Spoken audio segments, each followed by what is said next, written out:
લક્ષ્ય ન્યૂઝ, એક નજર, એક લક્ષ્ય. રાજકોટના ઉપલેટા દાસાપંથી વાડી ખાતે અષાઢી બીજની ભવ્ય ઉજવણી કરવામાં આવી. ઉપલેટા દાસાપંથી ગતગંગા પરિવાર દ્વારા દર વર્ષે પવિત્ર અષાઢી બીજની ઉજવણીના કાર્યક્રમોનું આયોજન કરે છે. આ અષાઢી બીજ નિમિત્તે ધર્મ શ્રદ્ધા ભક્તિના સમન્વય સાથે સમૂહ પ્રસાદીનું પણ આયોજન થાય છે. સનાતન ધર્મની ભક્તિ પરંપરા મુજબ દાસાપંથી ગતગંગાના ધાર્મિક કાર્યક્રમો સવારે 10 કલાક કે બાપા સમાધિ મંદિરે ધ્વજારોહણ થાય છે. ભક્તો દ્વારા દર્શનના કાર્યક્રમો ઉપરાંત ભજન ધૂનના આયોજનમાં મોટી સંખ્યામાં ભાઈઓ બહેનો ઉપસ્થિત રહે છે. સાંજે 6 કલાકે સમૂહ પ્રસાદીનું ભવ્ય આયોજન થાય છે. તેમાં બહોળી સંખ્યામાં પ્રસાદીનો લાભ લેવા માટે આવે છે. ઉપલેટા દાસાપંથી પરિવારના ભાઈઓ બહેનો તેમજ બહાર ગામથી ગતગંગાના ભક્તો મહેમાનો મોટી સંખ્યામાં જોડાય છે. સૈકાઓથી ચાલી આવતી પરંપરાને સાતત્યથી ઉજવણીનું આયોજન દાસાપંથી વાડી અને સમાધિ મંદિર ટ્રસ્ટ દ્વારા કરવામાં આવે છે. સમગ્ર બીજ ઉજવણી કાર્યક્રમને પાર પાડવા ટ્રસ્ટના પ્રમુખ બટુકભાઈ ગજેરા, ઉપપ્રમુખ કિશનભાઈ વસોયા, મંત્રી પરસોત્તમ ડોબરિયા, દેવનભાઈ વસોયા અને નિલેશભાઈ ડોબરિયાની જહેમતથી ખૂબ સારું આયોજન થાય છે. રિપોર્ટર અર્શીભાઈ આહિર, ઉપલેટા. મારું નામ દિશાબેન ડોબરિયા, દાસાપંથા મહિલા સમિતિના પ્રમુખ અને દાસાપંથી મંદિરના ગાદીપતિના ઘરના.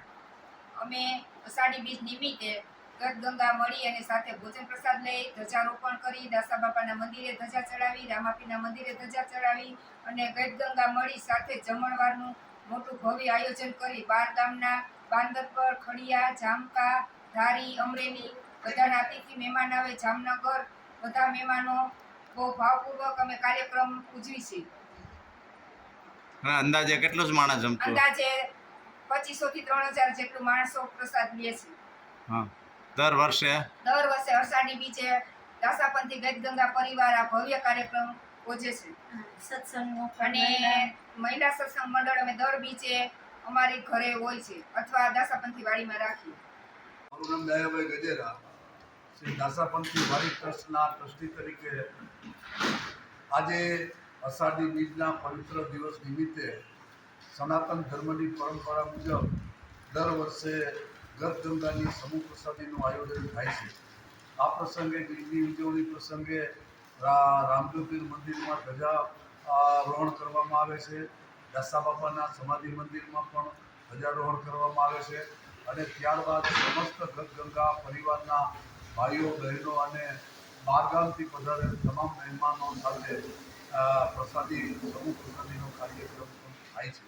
આ સમૂહ પ્રસાદી આ વર્ષે જેમણે પોતાનું સ્પોન્સર અર્પણ કરવાની જાહેરાત કરી છે, હેમકુંવરબેન મોહનભાઈ વસોયાએ, તે તેમનું તમામ ખર્ચ પણ તેમને આપવાની પોતે ઓફર કરી છે અને આ રીતે અમારી પરંપરા બહુ સારી રીતે દર વર્ષે અમે ઉજવીએ છીએ અને ઉજવતા રહેશું. ગતગંગાનો સાથ અને સહકાર મળે છે. નિમિત્તે અમે ગતગંગા પરિવારની બધી બહેનો તથા ભાઈઓ પરિવાર સાથે બધા પધારીએ છીએ અને આ ઉત્સવની ઉજવણી કરીએ છીએ. રામદેવ પીરનો આ પવિત્ર તહેવાર, 12 બીજના ધણી રામાપીર, જેની અમે મંદિરે રામદેવ પીરના મંદિરે પણ અમે ધ્વજારોપણ કરીએ છીએ અને દાસા બાપાના મંદિરે ડેરે અમે સવારે સત્સંગનું આયોજન કરીએ છીએ. તેમજ ધજા ચડાવીએ છીએ. હનુમાનજીની ધજા પણ અમે સાથે સાથે ચડાવીએ છીએ અને આ ગતગંગા પરિવારના બહેનો અને તેમજ હરિભક્તો જે ભક્તો છે તે બધા ગામથી ઉમટીને અહીંયા પ્રસાદી લેવા માટે આવે છે.